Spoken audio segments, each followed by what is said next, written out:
আমি এই মুহূর্তে অবস্থান করছি সাতক্ষীরা সিটি কলেজ মাঠ প্রাঙ্গণে।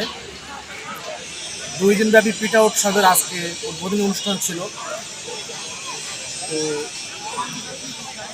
আজকে জাঁকজমকপূর্ণ এই পিঠা উৎসবে ছাত্রছাত্রী, এলাকাবাসী এবং সাতক্ষীরাবাসী সম্মিলিতভাবে আজকে পিঠা উৎসব উদযাপন করছে এবং এখানে স্টলগুলো ঘুরে দেখছেন, পিঠা খাচ্ছেন এবং এখানে যারা উদ্যোক্তা আছে সে সকল নারী পুরুষ তাদের সব পণ্য এবং পিঠা আজকের এই পিঠা উৎসবে শোভা পাচ্ছে। এমন একটি স্টলে আমরা আজকে এসেছি, রাফিয়াস কেক। এই প্রতিষ্ঠানের যিনি ওনার রাফিয়া,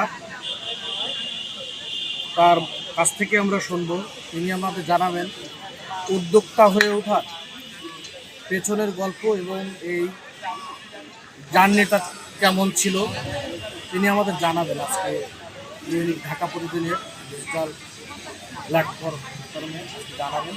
রাফিয়া, তো হচ্ছে আমি পড়াশোনার পাশাপাশি ছোট থেকেই কিছু করার অনেক ইচ্ছা ছিল। তো পড়াশোনা শেষ করে চাকরি বাকরি করবো সেটা টার্গেট নিয়েই আমি আগাচ্ছি। তো তার পাশাপাশি আমি চাইছি যে একটা ছোটোখাটো বিজনেস করা বা নিজে কিছু করা। তো এইটা থেকে আমি ছোট থেকে রান্না বাড়া, তারপরে সব কিছু কিছুটা কাজের প্রতি আমার অনেক বড় একটা ফোকাস থাকতো। পড়াশোনা করতাম বা করি, আমার করতে ভালো লাগে। তো ভাবলাম কেন নয়, আমি একটা পেজ খুলে সেখানে হচ্ছে একটা মানে হোমমেড প্রোডাক্ট বা ফুড সেল না করি। তো এই জন্য আমি সেখান থেকে উদ্যোগ মানে ভেবে তারপরে উদ্যোগ নিলাম যে আমি কেক মেকিং করব।